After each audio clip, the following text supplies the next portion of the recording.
Travis from Athletics. I wanted to show you guys or talk to you guys about a question I got over email from a friend of mine that he wants to know what he could do to fix his bench press because he's stuck on the bottom. I used to suffer from that myself. I'm not the best bencher in the world, the best presser in the world, and I've made gains by doing these couple things right here. Basically, with bench pressing, it comes down to technique and training and what you're doing.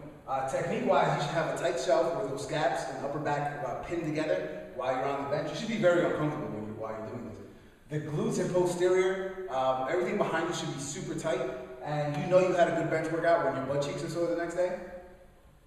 Basically, to press the most weight, we want to put ourselves optimally in the best positioning, in a sense. So the elbows have to be tucked, or at least on a 45, not flared out. That's not going to put yourself in the best position to push weight in that direction. And always hitting the high point, or always hitting the same point. Bar path is a big issue also when you're going, if you hit one time, you hit the top of your stomach, next time you hit by your neck, you're obviously going to be way off in the way that your body's moving. And then training-wise, things that I really noticed that helped me a lot is the speed work, or basically having a heavy day where that 1 to 5 rep zone and following that waveform or however you want to flow the programming for that. But also having a dynamic or speed day dedicated to pushing weight as fast as you can. And this percentage-wise, you would work in that 50 to 60, maybe 70% zone, and you would flow through, you vary the tempo. And I'm going to give you guys, I'll show you guys a video that I made on that. One thing that you also want to do is add, on another day, is say add bands.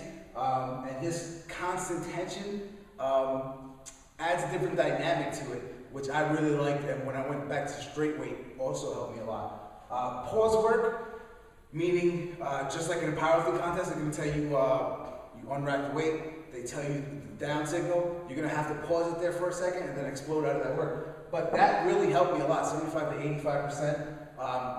Again, maybe on those heavy days, you can work that in there. And then one thing I didn't, even though we're talking about the bottom, one thing that I didn't want to minimize or also leave out was lockout strength. So basically, there comes a point in the bench press when you're here, and then everything, it becomes more of a tricep lockout. You want to work that range of motion through pin presses, through different board presses, all different stuff, and a lot of stuff that really hits the triceps hard and heavy.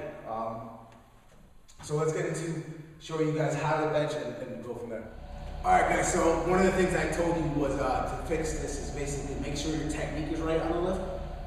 One of the biggest things that I see beginners or some people that think they know what they're doing is that their technique is, they're not putting themselves in the most optimal position to bench press or to push weight in that direction. So one of the things, and you don't have to go overly critical with this or overly crazy, just understand little things add up to differences.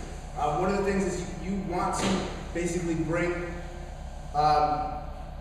just different ways to set up. What I always do, I bring my feet back, line up with my hips, bring my body right back, literally grab the bar.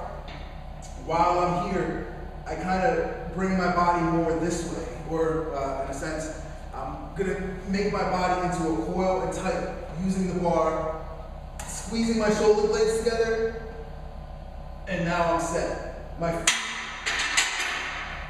feet are gonna be driven into the ground as hard as I can, and my lower back, glutes, and everything behind me is super tight. The other thing is that you always want to hit the same spot. And then obviously the only last thing is basically that you're coming down on a 45 and not a top. Those things will add up to making yourself, it'll feel different while you bench. You're gonna be more uncomfortable, but you add up to greater weight. And then the other thing that I talked about training-wise, one of the big things that I said to do is add in speed work or dynamic work. And basically how you do that is you play with the tempo. Hold up, son. Word. Yeah. To all the killers and the $100 billers. For real, niggas who ain't got no feelings. Check it out now.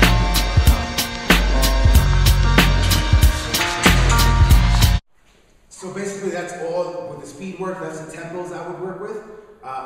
and they would add on what they're doing is you're teaching your body how to really excite and fire explosively and fast. That same type of force that you're doing with lighter weight is the same force you want to apply when it's heavy. Even though the bar's not going to move that fast, you still want to recruit all that muscle and fire that fast, even though it's not going to move that fast, if that makes sense.